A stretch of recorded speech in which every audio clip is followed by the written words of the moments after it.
Hello there, welcome to the episode. News alert. I used to be fat. I was 60 pounds heavier than I am right now.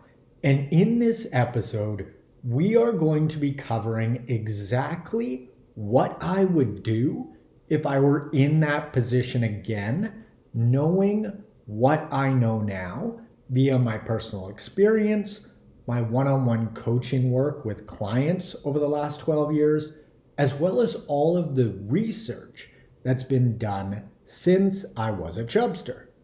We're going to cover nutrition, movement, sleep, supplements, eating out, alcohol intake, what I would do if I hit a plateau, all the goodies. First, let's cover the most important component by a long shot, which is nutrition. I would eat about a gram of protein per pound of body weight or a gram of protein per pound of goal body weight. I used to be 210 pounds. Now I'm 150 pounds, so I'd likely just split the difference and eat about 180 grams of protein daily. If I felt like that was too much, I'd scale it back. And if I happen to be a little bit hungry, I'd likely notch it up some. I would then fill in the remainder of my calories from carbs and fats based on my personal preferences. I've experimented with lower carb and higher carb and lower fat, and I've also eaten moderate amounts of both. And truth be told, I feel quite good on all three approaches. However, I'd likely go with the middle of the road approach, i.e. a moderate amount of carbs and a moderate amount of fat, because that provides the most flexibility in terms of daily food choices. It's worth mentioning that after you set your protein intake, it does not matter whether you choose to eat more carbs and less fat, less carbs and more fat, or a moderate amount of both, as long as your calorie intake is in check. Meaning, as long as you're in a calorie deficit, i.e. using more energy than you are taking in, you will lose the same amount of fat regardless of the approach that you choose to take. And that is great news because you have lots of options at your disposal. For example, some of my clients eat more carbs and less fat because that is their preference.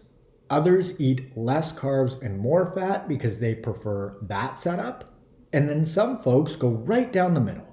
It does not matter in terms of fat loss results.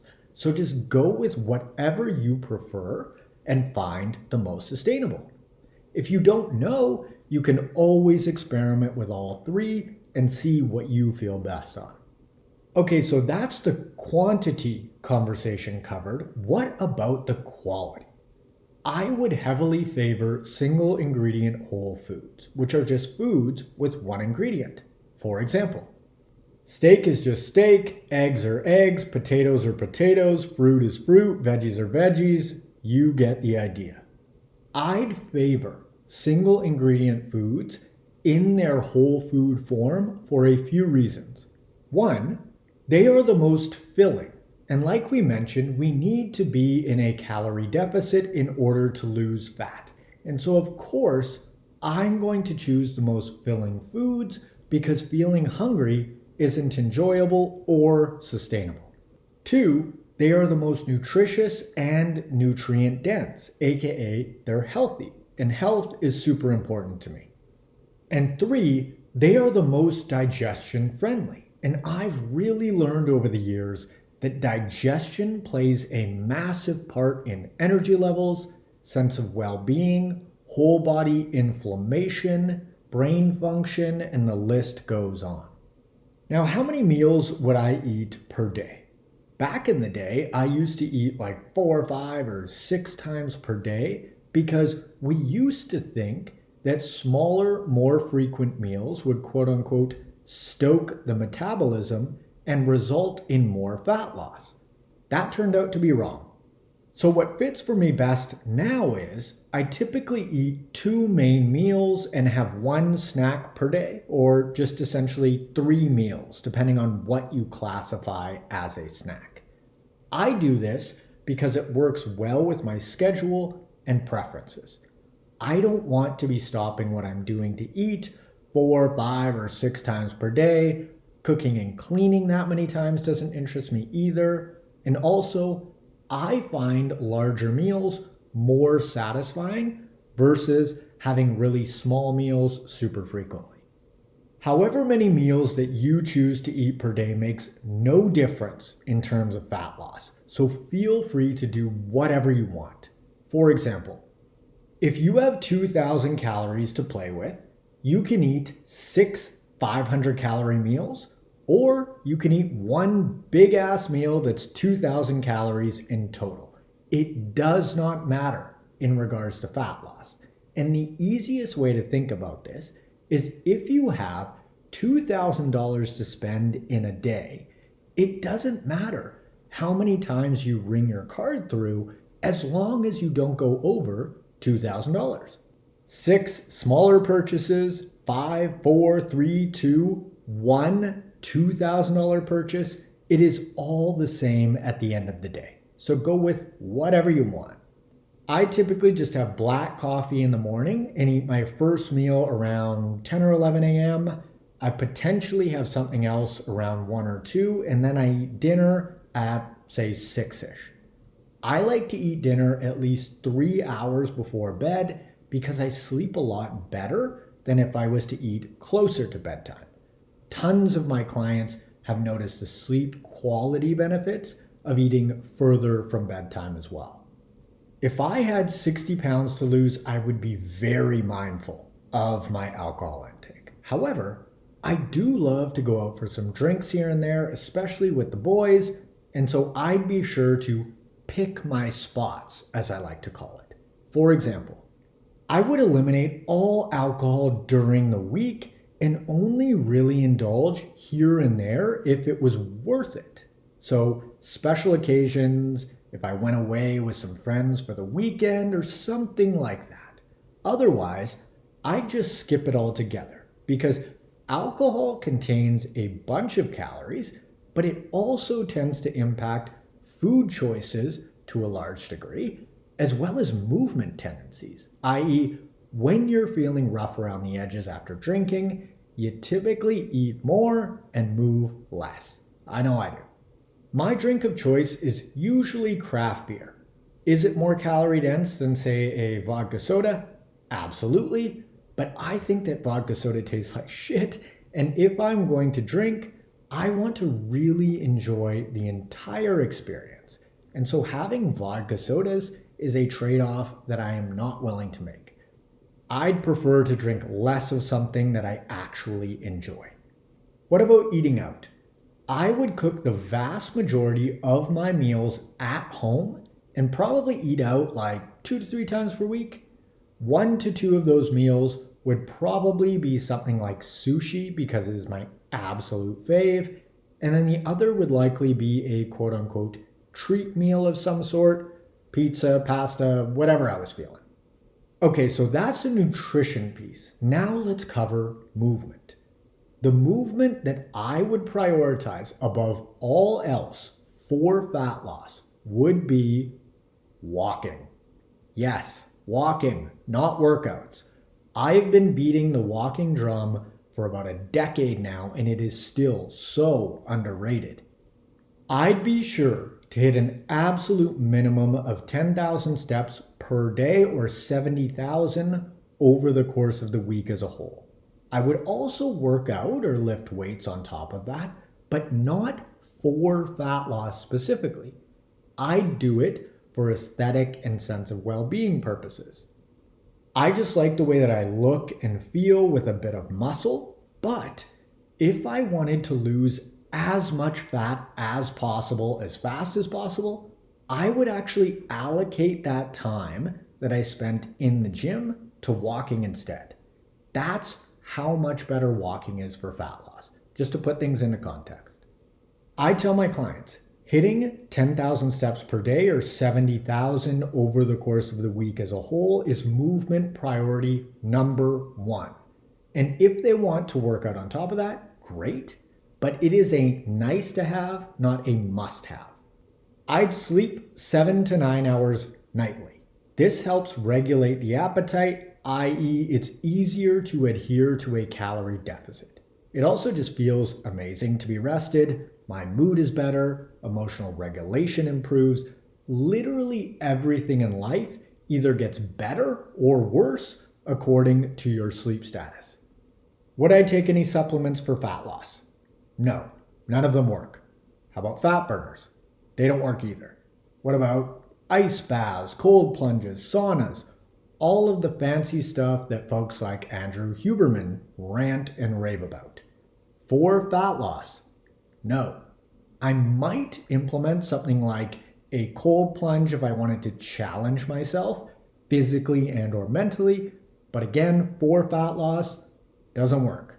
Stress management. This is the fourth pillar, and I would prioritize it big time.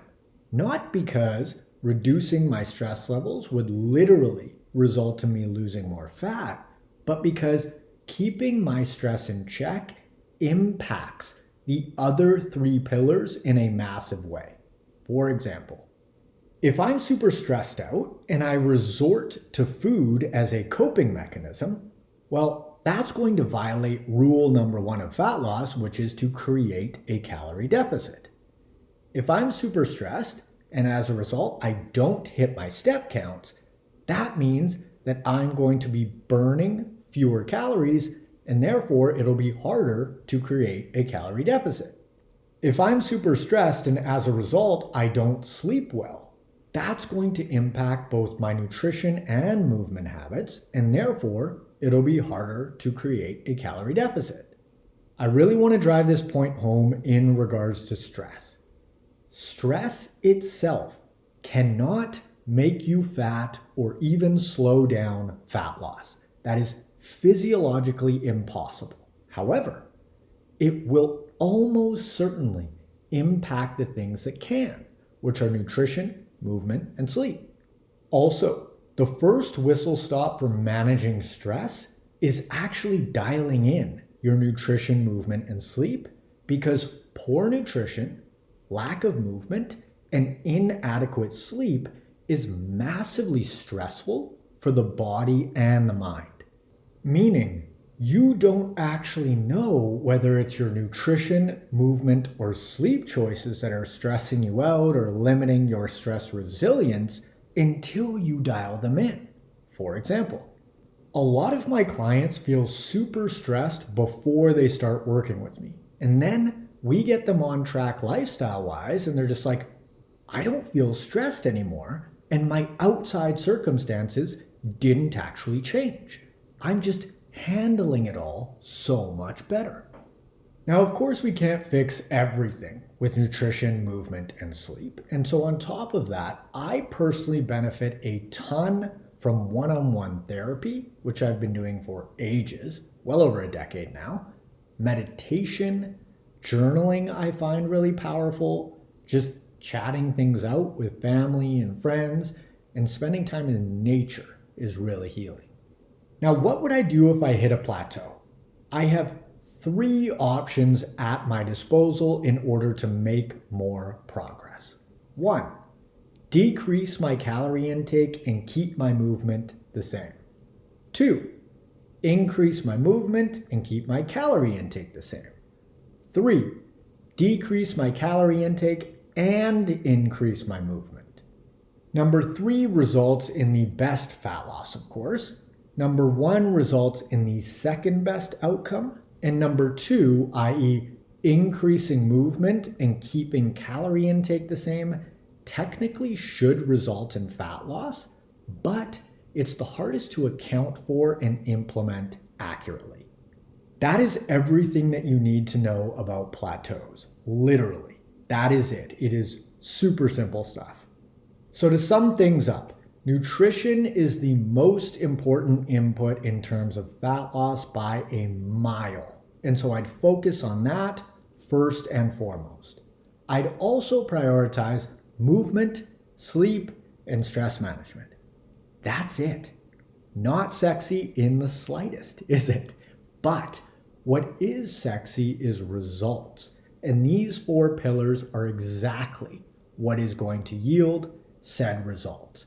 It is not the latest fad diet. It's not supplements.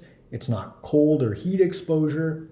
It is the fundamentals implemented consistently.